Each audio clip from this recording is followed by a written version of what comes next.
Perkenalan, ceritaku pada hari terakhir di tahun kedua sekolah menengahku, wajahku dipukul dengan tongkat baseball. Saat teman sekelasku melakukan ayunan penuh, tongkat pemukul itu terlepas dari tangannya dan terbang ke arahku sebelum mengenai tepat di antara kedua mataku. Saya tidak ingat momen dampaknya. Kelelawar itu menghantam wajahku dengan sangat kuat hingga hidungku hancur hingga membentuk huruf U. Tabrakan itu membuat jaringan lunak otak saya terbanting ke bagian dalam tengkorak saya.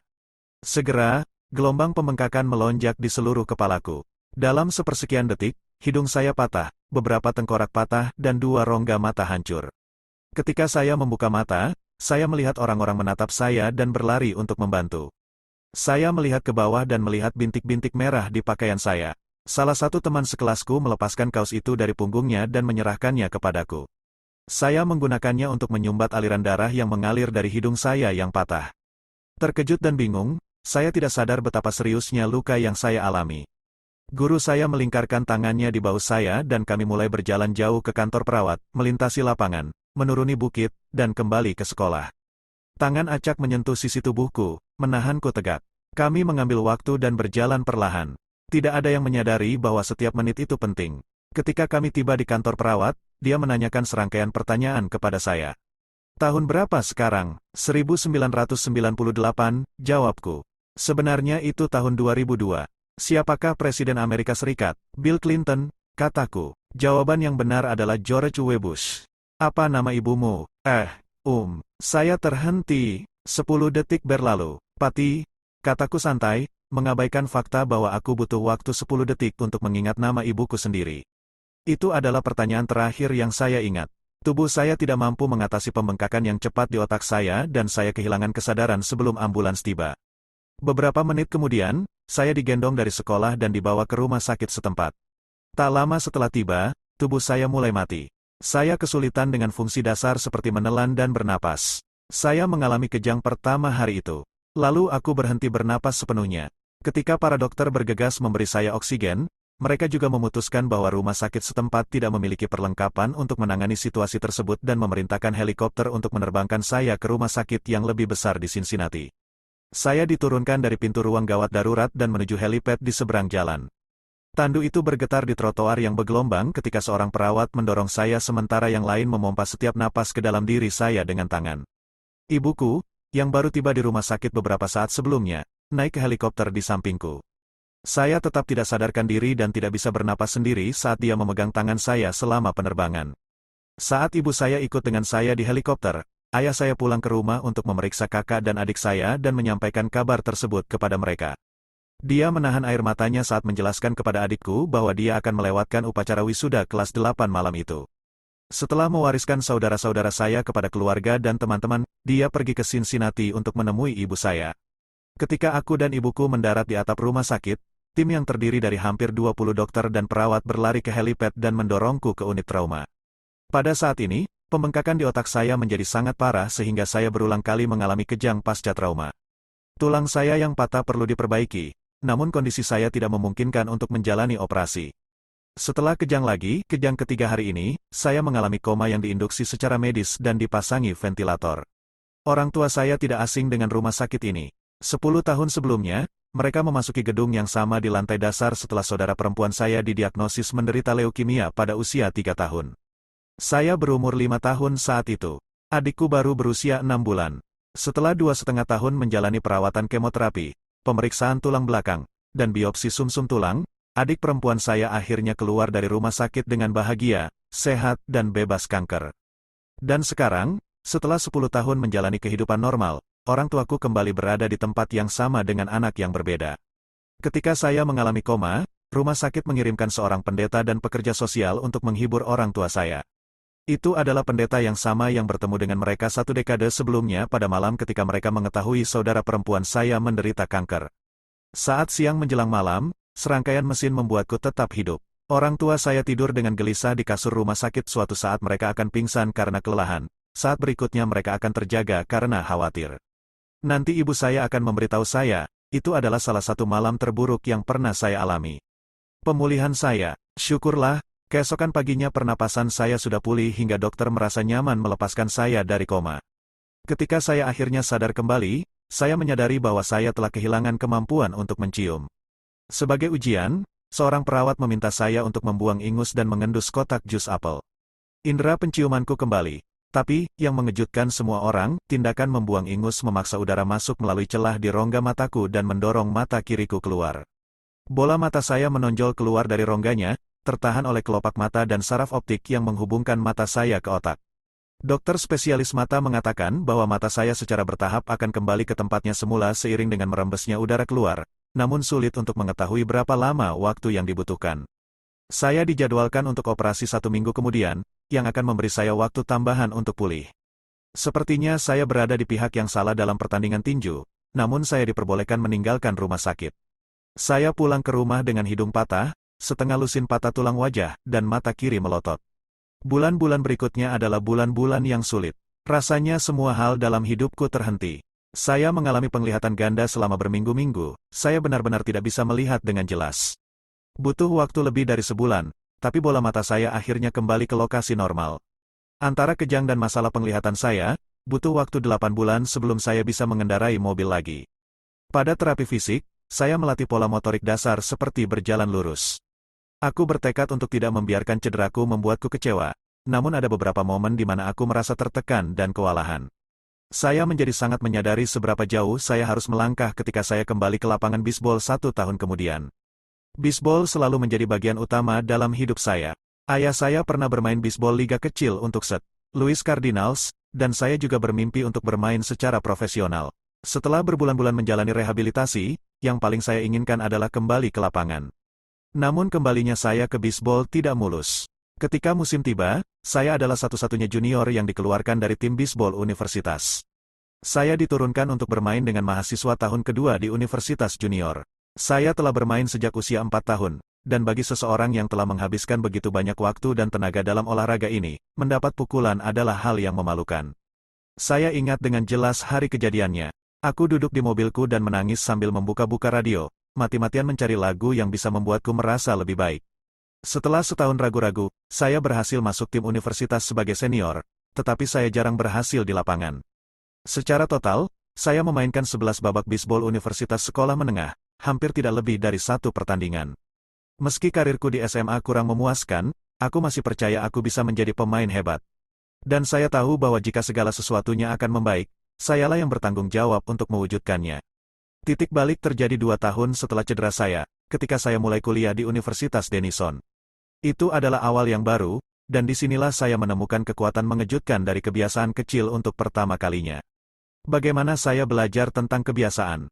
Menghadiri Denison adalah salah satu keputusan terbaik dalam hidup saya. Saya mendapat tempat di tim bisbol dan, meskipun saya berada di urutan terbawah sebagai mahasiswa baru, saya sangat senang. Meskipun masa SMA saya penuh kekacauan, saya berhasil menjadi atlet perguruan tinggi. Saya tidak akan mulai bergabung dengan tim bisbol dalam waktu dekat, jadi saya fokus untuk menertibkan hidup saya. Saat teman-teman saya begadang dan bermain video game, saya membangun kebiasaan tidur yang baik dan tidur lebih awal setiap malam. Di dunia asrama perguruan tinggi yang berantakan, saya berusaha menjaga kamar saya tetap rapi dan rapi. Peningkatan ini memang kecil, namun memberi saya rasa kendali atas hidup saya. Saya mulai merasa percaya diri lagi. Dan kepercayaan diri yang tumbuh ini menyebar ke dalam kelas ketika saya meningkatkan kebiasaan belajar saya dan berhasil mendapatkan nilai A selama tahun pertama saya. Kebiasaan adalah rutinitas atau perilaku yang dilakukan secara teratur dan, dalam banyak kasus, secara otomatis. Seiring berlalunya setiap semester, saya mengumpulkan kebiasaan-kebiasaan kecil namun konsisten yang pada akhirnya membuahkan hasil yang tidak dapat saya bayangkan ketika saya memulainya. Misalnya, untuk pertama kalinya dalam hidup saya membiasakan diri untuk mengangkat beban beberapa kali seminggu, dan pada tahun-tahun berikutnya, tubuh saya yang berukuran 6 kaki 4 inci bertambah besar dari kelas bulu 170 menjadi kelas ramping 200 pound. Ketika musim kedua saya tiba, saya mendapatkan peran awal sebagai staff pitching. Pada tahun pertama saya terpilih sebagai kapten tim dan pada akhir musim, saya terpilih untuk tim semua konferensi. Namun baru pada musim senior saya, kebiasaan tidur, kebiasaan belajar, dan kebiasaan latihan kekuatan saya benar-benar mulai membuahkan hasil. 6 tahun setelah wajah saya dipukul dengan tongkat baseball, diterbangkan ke rumah sakit, dan saya terpilih sebagai atlet pria terbaik di Universitas Denison dan masuk dalam tim akademik seluruh Amerika ESPN, sebuah kehormatan diberikan hanya kepada 33 pemain di seluruh negeri. Pada saat saya lulus, saya terdaftar dalam buku catatan sekolah dalam 8 kategori berbeda. Pada tahun yang sama, saya dianugerahi penghargaan akademis tertinggi di universitas tersebut, President's Medal. Saya harap Anda memaafkan saya jika ini terdengar sombong. Sejujurnya, tidak ada yang legendaris atau bersejarah dalam karir atletik saya. Saya tidak pernah bermain secara profesional. Namun, jika mengingat kembali tahun-tahun itu, saya yakin saya telah mencapai sesuatu yang jarang terjadi, saya memenuhi potensi saya. Dan saya yakin konsep-konsep dalam buku ini dapat membantu Anda mewujudkan potensi Anda juga. Kita semua menghadapi tantangan dalam hidup. Cedera ini adalah salah satu cedera yang saya alami, dan pengalaman ini memberi saya sebuah pelajaran penting. Perubahan yang tampak kecil dan tidak penting pada awalnya akan menghasilkan hasil yang luar biasa jika Anda bersedia melakukannya selama bertahun-tahun. Kita semua menghadapi kemunduran, tetapi dalam jangka panjang, kualitas hidup kita seringkali bergantung pada kualitas kebiasaan kita. Dengan kebiasaan yang sama, Anda akan mendapatkan hasil yang sama. Namun dengan kebiasaan yang lebih baik, segala sesuatu mungkin terjadi. Mungkin ada orang yang bisa meraih kesuksesan luar biasa dalam semalam. Saya tidak mengenal satupun dari mereka, dan saya tentu saja bukan salah satu dari mereka. Tidak ada satu momen pun yang menentukan dalam perjalanan saya dari koma yang diinduksi secara medis hingga akademik All-American, ada banyak. Ini adalah evolusi bertahap, serangkaian kemenangan kecil dan terobosan kecil. Satu-satunya cara saya membuat kemajuan, satu-satunya pilihan yang saya punya, adalah memulai dari hal kecil. Dan saya menerapkan strategi yang sama beberapa tahun kemudian ketika saya memulai bisnis saya sendiri dan mulai mengerjakan buku ini. Bagaimana dan mengapa saya menulis buku ini? Pada bulan November tahun 2012, saya mulai menerbitkan artikel di jamesclear.com. Selama bertahun-tahun, saya telah membuat catatan tentang eksperimen pribadi saya dengan kebiasaan dan akhirnya saya siap untuk membagikan beberapa di antaranya kepada publik. Saya mulai dengan menerbitkan artikel baru setiap hari Senin dan Kamis. Dalam beberapa bulan, kebiasaan menulis sederhana ini menghasilkan 1.000 pelanggan email pertama saya, dan pada akhir tahun 2013 jumlah tersebut meningkat menjadi lebih dari 30.000 orang. Pada tahun 2014, daftar email saya bertambah menjadi lebih dari 100.000 pelanggan, menjadikannya salah satu buletin dengan pertumbuhan tercepat di internet. Saya merasa seperti seorang penipu ketika saya mulai menulis 2 tahun sebelumnya. Namun sekarang saya dikenal sebagai ahli dalam kebiasaan, sebuah label baru yang membuat saya bersemangat namun juga merasa tidak nyaman. Saya tidak pernah menganggap diri saya ahli dalam topik tersebut, melainkan seseorang yang bereksperimen bersama pembaca saya. Pada tahun 2015, saya menjangkau 200.000 pelanggan email dan menandatangani kesepakatan buku dengan Penguin Random House untuk mulai menulis buku yang sedang Anda baca sekarang. Seiring bertambahnya pemirsa saya, peluang bisnis saya pun meningkat. Saya semakin banyak diminta untuk berbicara di perusahaan-perusahaan terkemuka tentang ilmu pembentukan kebiasaan, perubahan perilaku, dan perbaikan berkelanjutan. Saya mendapati diri saya menyampaikan pidato utama di konferensi di Amerika Serikat dan Eropa.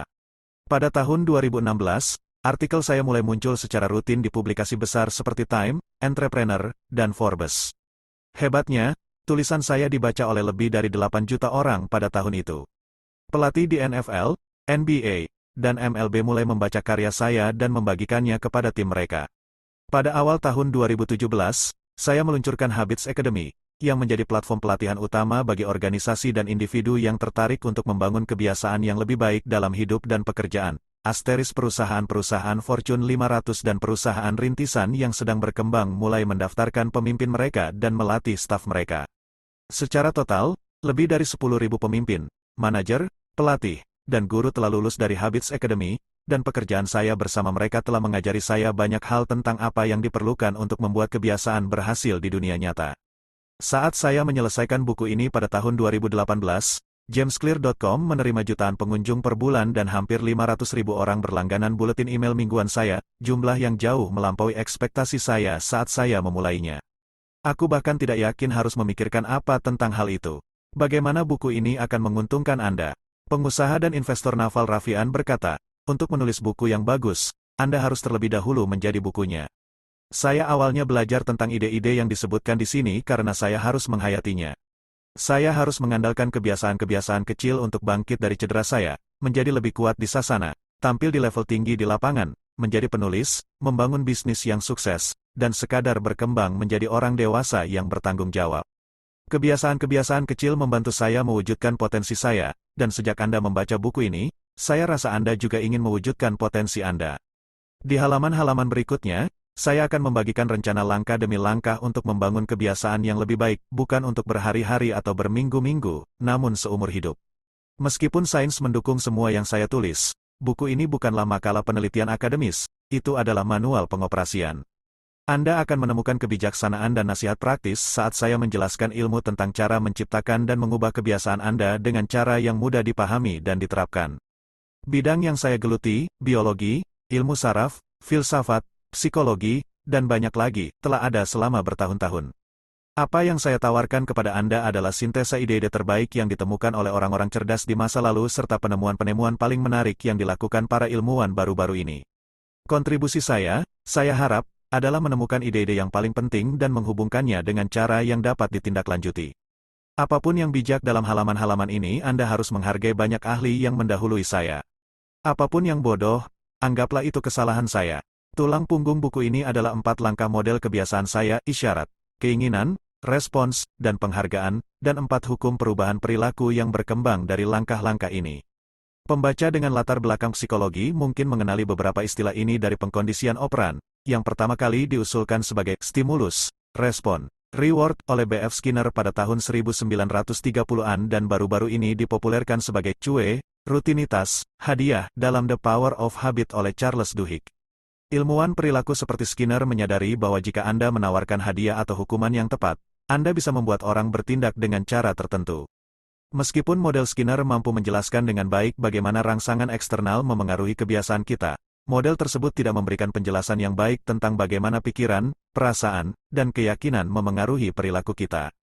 Keadaan internal, suasana hati dan emosi kita, juga penting. Dalam beberapa dekade terakhir, para ilmuwan mulai menentukan hubungan antara pikiran, perasaan, dan perilaku kita. Penelitian ini juga akan dibahas di halaman-halaman ini. Secara keseluruhan, kerangka yang saya tawarkan adalah model terpadu dari ilmu kognitif dan perilaku.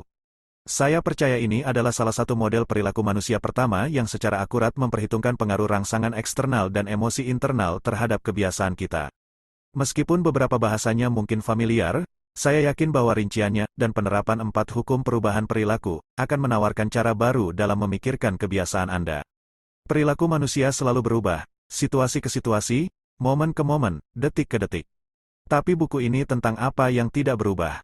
Ini tentang dasar-dasar perilaku manusia. Prinsip abadi yang dapat Anda andalkan tahun demi tahun. Ide-ide yang dapat Anda gunakan untuk membangun bisnis, membangun keluarga, membangun kehidupan. Tidak ada satu cara yang tepat untuk menciptakan kebiasaan yang lebih baik, namun buku ini menjelaskan cara terbaik yang saya tahu, sebuah pendekatan yang akan efektif terlepas dari mana Anda memulai atau apa yang ingin Anda ubah. Strategi yang saya bahas akan relevan bagi siapapun yang mencari sistem perbaikan langkah demi langkah, baik tujuan Anda berpusat pada kesehatan, uang, produktivitas, hubungan, atau semua hal di atas. Sepanjang perilaku manusia terlibat, buku ini akan menjadi panduan Anda.